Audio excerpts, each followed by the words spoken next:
وضو ہو یا نہ ہو، اولاد کی کامیابی کے لیے چلتے پھرتے یہ تسبیح پڑھو۔ جو یہ تسبیح پڑھتا ہے اللہ اتنی عزت دیتا ہے کہ ہر زبان پر، ہر جگہ پر اس بندے کا چرچا ہوتا ہے۔ محترم ناظرین، یہ ایک ایسی تسبیح ہے، یہ وہ عمل ہے جو اللہ کو اتنا محبوب ہے کہ اللہ تعالیٰ فرماتا ہے کہ وضو ہو یا نہ ہو، اولاد کی کامیابی کے لیے یہ تسبیح پڑھو۔ جو شخص یہ تسبیح چلتے پھرتے، اٹھتے بیٹھتے پڑھتا ہے، اللہ تعالیٰ اسے بے شمار عزت سے نواز دیتا ہے۔ یہ تسبیح وہ عمل ہے کہ اگر اولاد پر کوئی پریشانی آتی ہے تو یہی تسبیح اس کا سہارا بن جاتی ہے۔ یہ تسبیح آسانی پیدا کر دیتی ہے۔ محترم عزیزو، یہ تسبیح عام نہیں ہے، یہ ان لوگوں کے لیے ہے جو سچے دل سے چاہتے ہیں کہ ان کی اولاد زندگی کے ہر میدان میں کامیابی، کامرانی حاصل کرے۔ وہ تسبیح کون سی ہے؟ وہ عمل کون سا ہے؟ یہ جاننے کے لیے ویڈیو کو آخر تک دیکھیے، کیونکہ آج ہم آپ کے لیے وہ عمل لائے ہیں جو آپ کی اولاد کو مصیبتوں سے بچائے گا انشاءاللہ۔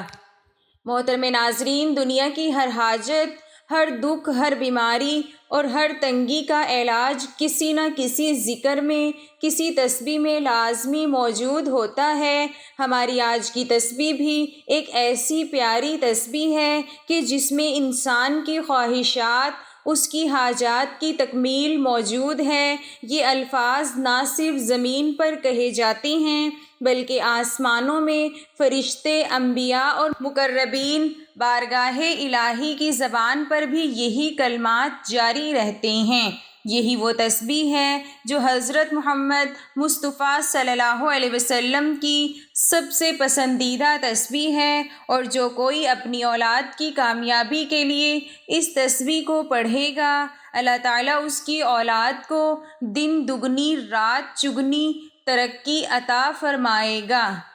ناظرین، جب ہم حضور اکرم صلی اللہ علیہ وسلم کی سیرت پر نظر ڈالتے ہیں، آپ کی دعوت دین کی بنیاد بھی اسی تسبیح پر رکھی گئی ہے۔ یہ وہ عظیم کلمہ ہے جس نے کفر و شرک کی تاریکی کو چیر کر ایمان کی روشنی پھیلائی۔ یہی کلمہ تھا جس کی صدائیں مکہ کی گلیوں میں گونجتی تھیں، اور یہی کلمہ تھا جس پر صحابہ کرام نے اپنی جانیں قربان کی۔ حضرت بلال رضی اللہ تعالی عنہ کی اذیتیں، حضرت خباب رضی اللہ تعالی عنہ کی قربانیاں، حضرت یاسر اور سمیہ رضی اللہ تعالی عنہ کی شہادتیں سب اسی تسبیح کے سبب تھیں۔ ناظرین، دنیا کے اندر جتنے بھی انقلابات آئے ہیں، جتنی بھی اصلاحی تحریکیں برپا ہوئیں، ان میں سب سے زیادہ کامیاب اور پائیدار انقلاب وہ تھا جو اللہ کے آخری نبی حضرت محمد صلی اللہ علیہ وسلم نے لایا۔ یہ انقلاب محض حکومت یا معاشرتی تبدیلی کا انقلاب نہیں تھا، بلکہ یہ دلوں کا انقلاب، اخلاق کا انقلاب، عقیدے کا انقلاب اور انسانیت کو حیوانیت سے نکال کر رب کی طرف لوٹانے کا انقلاب تھا۔ آپ صلی اللہ علیہ وسلم نے جن حالات میں دین اسلام کی دعوت کا آغاز فرمایا، وہ معاشرہ عقیدوں میں بگڑا ہوا، رسم و رواج میں الجھا ہوا، اخلاقی پستی میں گرا ہوا اور ظلم و جبر سے آلودہ تھا۔ ایسے ماحول میں جب ہر طرف شرک، ظلم، ناحق خون ریزی، زنا، سود اور ظلم کا بازار گرم تھا، تو اللہ تعالیٰ نے اپنے محبوب صلی اللہ علیہ وسلم کو مبعوث فرمایا تاکہ وہ لوگوں کو اندھیروں سے نکال کر نور کی طرف لائیں۔ نبی کریم صلی اللہ علیہ وسلم کی دعوت کا پہلا اور بنیادی پیغام توحید تھا۔ آپ نے سب سے پہلے جس بات کی طرف لوگوں کو بلایا وہ یہ تھی، لا الہ الا اللہ محمد الرسول اللہ، یعنی اللہ کے سوا کوئی معبود نہیں، محمد صلی اللہ علیہ وسلم اللہ کے رسول ہیں۔ یہ کلمہ اس پورے باطل نظام کے خلاف ایک اعلان جنگ تھا جس پر عرب معاشرہ قائم تھا، کیونکہ وہ تو بتوں کو پوجتے تھے، ان کی رسومات اور معاشرت بت پرستی پر مبنی تھی۔ توحید کا پیغام صرف ایک نظریہ نہیں تھا، بلکہ وہ پورے معاشرے کو بدلنے کی تحریک تھی۔ حضور صلی اللہ علیہ وسلم نے دین کی دعوت کے آغاز میں سب سے پہلے اپنے قریبی لوگوں کو دعوت دی۔ آپ نے حضرت خدیجہ رضی اللہ تعالی عنہا، حضرت علی رضی اللہ تعالی عنہ، حضرت زید بن حارثہ رضی اللہ تعالی عنہ اور حضرت ابوبکر رضی اللہ تعالی عنہ کو اسلام کی طرف بلایا۔ یہ سب اسلام قبول کر گئے۔ یوں دعوت دین کا پہلا قافلہ تیار ہوا۔ آپ صلی اللہ علیہ وسلم نے ابتدا 3 سال تک دین کی دعوت کو خفیہ رکھا۔ یہ وہ وقت تھا جب مکہ کے مشرکین کا ظلم و جبر عروج پر تھا اور ایک نئی دعوت کو برداشت کرنا ان کے لیے ناقابل قبول تھا۔ آپ صلی اللہ علیہ وسلم نے لوگوں کو انفرادی طور پر بلایا اور دار ارقم کو مرکز بنایا، وہاں بیٹھ کر قرآن پڑھایا، ایمان کی باتیں کی اور صحابہ کی تربیت کی، جس پر اللہ تعالیٰ کا حکم نازل ہوا، وَأَنذِرْ عَشِيرَتَكَ الْأَقْرَبِينَ، اور اپنے قریبی رشتہ داروں کو ڈراؤ۔ تو آپ صلی اللہ علیہ وسلم نے صفا پہاڑی پر کھڑے ہو کر قریش کے تمام سرداروں کو بلایا اور ان سے فرمایا کہ اگر میں کہوں کہ اس پہاڑ کے پیچھے ایک لشکر ہے جو تم پر حملہ کرنے والا ہے تو کیا تم میری بات کو مانو گے؟ سب نے کہا ہاں، ہم نے آپ کو کبھی جھوٹ بولتے نہیں پایا۔ آپ نے فرمایا تو میں تمہیں خبردار کرتا ہوں کہ ایک سخت دن آنے والا ہے۔ اور پھر اللہ کی توحید کی دعوت دی۔ قریش چونک گئے اور سب سے پہلے ابو لہب نے مخالفت کی اور کہا تیرے لیے ہلاکت ہو، کیا اس لیے ہمیں جمع کیا تھا؟ اسی پر سورۃ تبت یدا ابی لہب نازل ہوئی۔ نبی کریم صلی اللہ علیہ وسلم نے جب دین کی دعوت کھلم کھلا دینا شروع کی تو مشرکین مکہ آپ کے سخت مخالف ہو گئے۔ آپ اور آپ کے صحابہ رضی اللہ تعالی عنہ پر ظلم و ستم کے پہاڑ توڑے گئے، لیکن کسی نے صبر کا دامن نہیں چھوڑا۔ مشرکین نبی صلی اللہ علیہ وسلم کو ساحر، مجنون، شاعر، کہانت کرنے والا جیسے القابات سے پکارنے لگے۔ ان کے سردار کہتے یہ کیا باتیں کرتا ہے؟ کیا معبود صرف ایک ہے؟ یہ تو تعجب کی بات ہے۔ بنی ہاشم کا 3 سالہ مقاطعہ۔ شعیب ابی طالب جس میں کھانے پینے کی اشیاء بند کر دی گئیں، بچوں کے رونے کی آوازیں مکہ میں سنائی دیتیں، یہاں تک کہ درختوں کے پتے کھا کر گزارا کیا گیا۔ حضرت بلال رضی اللہ تعالی عنہ کو گرم ریت پر لٹا کر سینے پر پتھر رکھے گئے اور کہا گیا لات و عزیٰ کو پکارو، لیکن بلال رضی اللہ تعالی عنہ کہتے احد احد۔ حضرت خباب رضی اللہ تعالی عنہ کے پیٹھ پر دہکتے کوئلے رکھے گئے۔ حضرت یاسر رضی اللہ تعالی عنہ اور سمیہ رضی اللہ تعالی عنہ کو اذیت دی گئی، یہاں تک کہ سمیہ رضی اللہ تعالی عنہ اسلام کی پہلی شہیدہ بنی۔ جب مکہ میں زمین تنگ ہو گئی تو آپ صلی اللہ علیہ وسلم طائف تشریف لے گئے کہ شاید وہ لوگ دین حق کو قبول کریں، لیکن وہاں کے سرداروں نے مذاق اڑایا اور عوام کو آپ صلی اللہ علیہ وسلم پر پتھر برسانے کو کہا، یہاں تک کہ آپ کے جسم مبارک سے خون بہنے لگا۔ آپ نے اس دکھ کی گھڑی میں بھی بد دعا نہیں کی، بلکہ فرمایا اے اللہ میری قوم کو ہدایت دے، یہ نہیں جانتے۔ جب مکہ میں ظلم و ستم حد سے بڑھ گیا اللہ تعالیٰ کے حکم سے آپ صلی اللہ علیہ وسلم نے مدینہ کی طرف ہجرت فرمائی۔ مشرکین نے قتل کا منصوبہ بنایا لیکن اللہ نے حفاظت فرمائی۔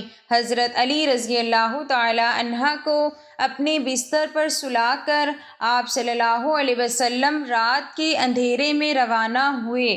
غار ثور میں حضرت ابوبکر رضی اللہ تعالیٰ عنہ کا خوف اور آپ صلی اللہ علیہ وسلم کا اطمینان، یہ واقعہ ہمارے لیے صبر اور توکل کی عظیم مثال ہے۔ آخر کار وہ دن آ پہنچا جب نبی کریم صلی اللہ علیہ وسلم 10,000 صحابہ کے ساتھ مکہ میں فاتحہ بن کر داخل ہوئے۔ یہ وہی مکہ تھا جہاں آپ پر سب سے زیادہ ظلم ہوئے تھے، لیکن آپ صلی اللہ علیہ وسلم نے بدلہ لینے کی بجائے سب کو معاف کر دیا اور فرمایا آج تم پر کوئی گرفت نہیں، اللہ تمہیں معاف کرے۔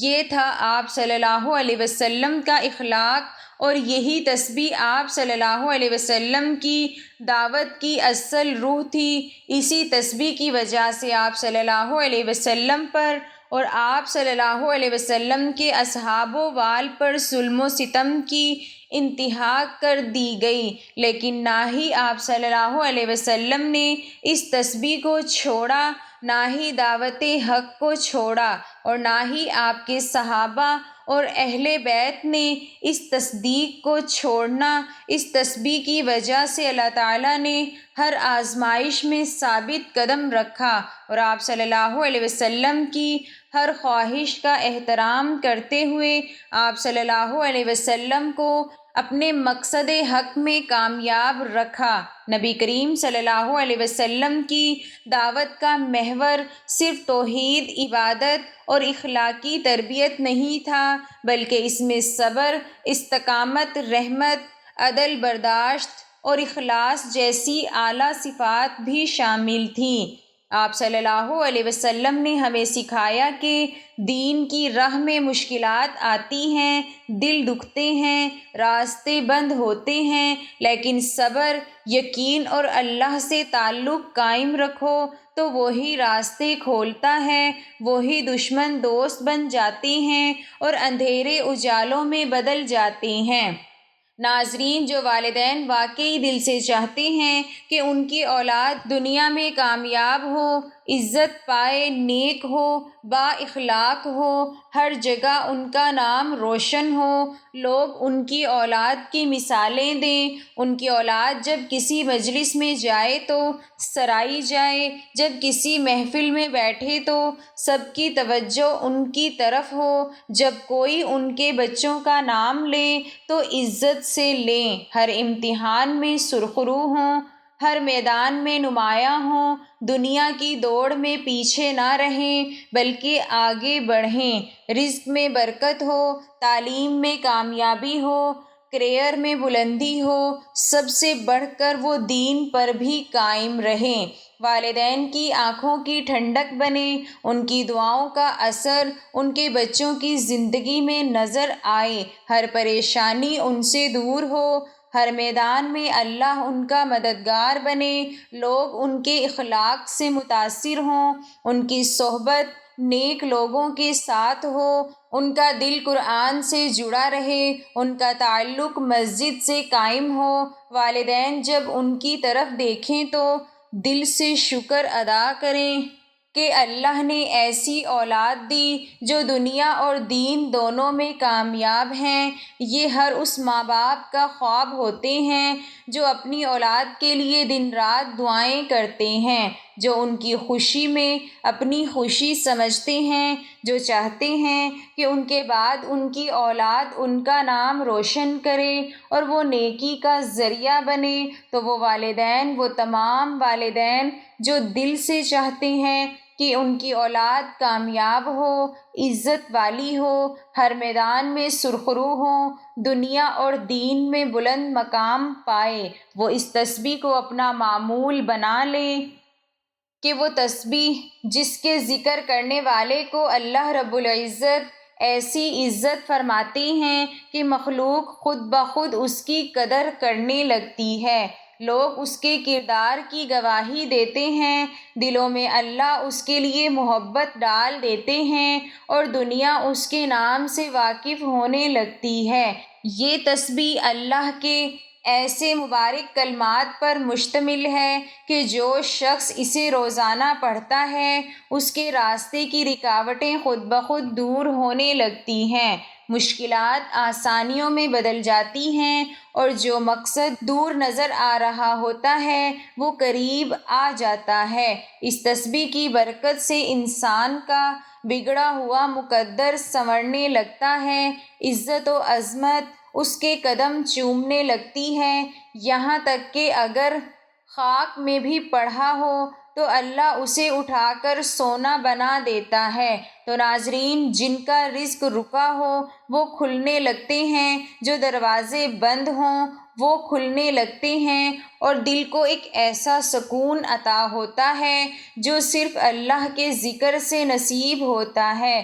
تو یہ تسبیح جو ہے کامیابی کا وہ زینہ ہے جو صرف زبان پر چند کلمات لانے سے دل و دماغ اور زندگی کو اللہ کی رحمت سے بھر دیتے ہیں۔ اگر آپ چاہتے ہیں کہ آپ کی اولاد دنیا میں کامیاب ہو، لوگوں میں ان کی عزت ہو، ہر جگہ ان کا چرچا ہو، وہ نیک بنے، آپ کے دل کا سکون بنے، آپ کی دعائیں ان کی زندگی کو سنوار دیں، تو روزانہ ایک بہت ہی خاص، پیاری اور عظیم تسبیح ہے، اس کو اپنی زندگی کا حصہ بنا لیں۔ وضو ہو یا نہ ہو، کسی بھی وقت کسی بھی حالت میں زبان پر اس تسبیح کو جاری رکھیں، نماز کے بعد پڑھیں، چلتے پھرتے کام کرتے ہوئے یا دن کے کسی بھی حصے میں دل سے اس ذکر کو کریں، کم از کم 100 بار، اور اگر ممکن ہو تو پانی پر دم کر کے بچوں کو پلائیں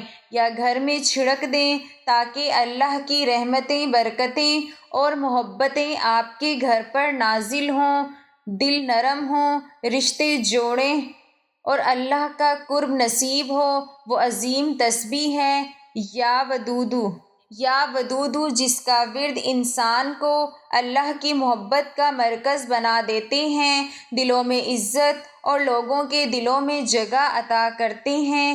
اس کے ساتھ آپ بھی پڑھ سکتے ہیں یا رفیع، جو عزت و بلندی عطا فرمانے والا ہے، یہ اس مبارک مقام مرتبہ بلند کرتا ہے، اور یا نافع بھی ضرور پڑھا کریں جو ہر نفع کا مالک ہے۔ یہ تسبیح رزق، صحت اور اولاد کی ترقی کے لیے بے حد مفید ہے۔ اگر آپ چاہتے ہیں کہ آپ کے بچوں کے دل علم، ہدایت اور روشنی سے بھر جائیں تو یا نورو کو بھی ورد میں شامل کریں، یہ دلوں کو روشن کرتا ہے، گھروں سے تاریکی کو دور کر دے اور دل و دماغ کو روحانی روشنی عطا کر دے۔ یہ تمام اسماء الحسنی، یہ جو اللہ کے نام ابھی آپ کو بتائے ہیں، ان کو اکٹھا ملا کر آپ نے پڑھنا ہے۔ یہ نہایت ہی طاقتور، مجرب اور برکتوں سے بھرپور نام ہیں، ان کو معمول بنا لیں،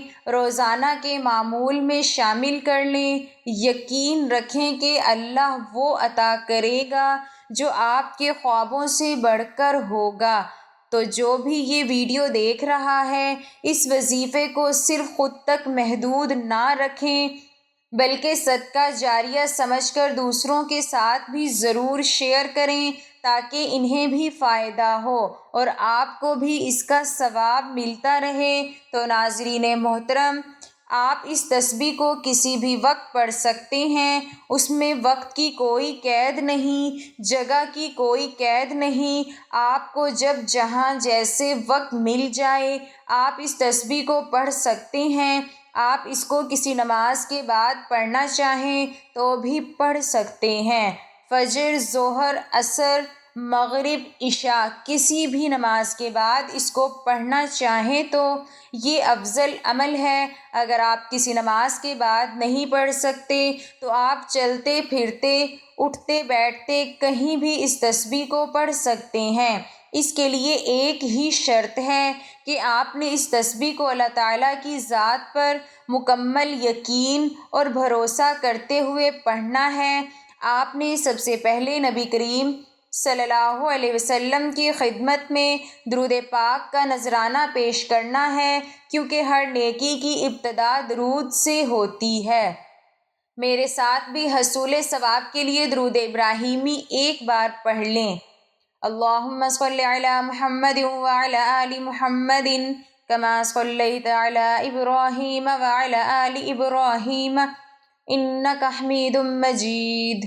اللہم بارک علی محمد وعلی آل محمد کما بارکت علی ابراہیم وعلی آل ابراہیم انک حمید مجید۔ درود پاک پڑھنے کے بعد آپ نے یہ سب سے افضل ذکر یعنی لا الہ الا اللہ، اس کی مکمل ایک تسبیح پڑھنی ہے۔ جب آپ نے 99 مرتبہ لا الہ الا اللہ پڑھ لیں تو آپ نے آخری مرتبہ پہلا کلمہ پورا پڑھنا ہے، یعنی لا الہ الا اللہ محمد الرسول اللہ۔ جب آپ یہ مکمل تسبیح پڑھ لیں، اس کے بعد آپ نے ایک تسبیح یا ودودو یا رفیعو یا نافیو یا نورو کی ایک تسبیح پڑھنی ہے۔ ان 4 ناموں کو ملا کر پڑھیں گے تو ایک شمار ہوگا۔ اسی طرح آپ نے ان 4 ناموں کو ملا کر پڑھنا ہے اور 100 دانے کی ایک مکمل تسبیح پڑھنی ہے۔ پھر آپ نے 33 مرتبہ تیسرے کلمے کا ورد کرنا ہے، جو کہ یہ ہے سبحان اللہ والحمد للہ ولا الہ الا اللہ واللہ اکبر ولا حول ولا قوة الا باللہ العلی العظیم۔ اس عظیم کلمے کے اندر اللہ کی پاکیزگی، شکر گزاری، توحید اور کبریائی جمع ہے۔ اس کا ترجمہ ہے اللہ پاک ہے، تمام تعریف اللہ کے لیے، اللہ کے سوا کوئی معبود نہیں اور اللہ سب سے بڑا ہے۔ یہ کلمات جنت کے خزانے ہیں۔ نبی کریم صلی اللہ علیہ وسلم نے فرمایا کہ یہ کلمات میرے لیے دنیا مافیہ سے بہتر ہے۔ اس عمل، اس وظیفے کی بدولت اللہ تعالیٰ آپ کی اولاد کو زندگی کے ہر میدان میں کامیابی عطا کرے گا۔ ہر جگہ آپ کی اولاد کی کامیابی کے چرچے ہوں گے۔ اللہ تعالیٰ ان کو بہت زیادہ عزت عطا کرے گا اور ان کی تمام مصیبتیں دور کرے گا انشاءاللہ۔ ناظرین، اللہ تعالیٰ کے ذکر میں وہ طاقت ہے جو قسمتیں بدل دیتی ہیں، دلوں کو سکون دیتی ہیں اور اولاد کے نصیبوں کو جگا دیتی ہیں۔ جو بندہ اخلاص کے ساتھ، یقین کامل کے ساتھ یہ تسبیح پڑھتا ہے، اللہ تعالیٰ اس کے لیے عزت، رزق، محبت اور کامیابی کے دروازے ایسے کھول دیتا ہے جن کا وہ تصور بھی نہیں کر سکتا۔ پھر وہ جہاں بھی جاتا ہے لوگ اس کے اخلاق، اس کے نور اور اس کے مقام کی گواہی دیتے ہیں۔ دنیا اسے عزت دیتی ہے اور آسمانوں پر فرشتے اس کے لیے دعا کرتے ہیں۔ اولاد فرما بردار ہوتی ہے، گھر میں رحمتیں نازل ہوتی ہیں اور زندگی میں سکون اور برکت قائم ہو جاتی ہے۔ اس لیے اے مومن، وضو ہو یا نہ ہو، چلتے پھرتے، اٹھتے بیٹھتے اس تسبیح کو اپنا معمول بنا لو، کیونکہ اللہ کے ذکر سے ہی دلوں کو اطمینان ملتا ہے اور اسی ذکر میں دنیا آخرت کی حقیقی کامیابی چھپی ہوئی ہے۔ دعا ہے کہ اللہ تعالیٰ ہمیں ہر وقت اپنے ذکر و اذکار کرنے کی توفیق عطا فرمائے، نیکی کی بات کو سننے، سمجھنے اور اس پر عمل کرنے کی توفیق عطا فرمائے۔ میرا سنانا اور آپ کا سننا اپنی بارگاہ میں قبول و منظور فرمائے، آمین۔ ناظرین، گزارش ہے کہ اللہ تعالیٰ کے 99 ناموں میں سے کوئی ایک نام لکھ کر کمنٹس میں ضرور شیئر کریں۔ اللہ تعالیٰ ہم سب کا حامی و ناصر ہو، آمین۔ جزاک اللہ۔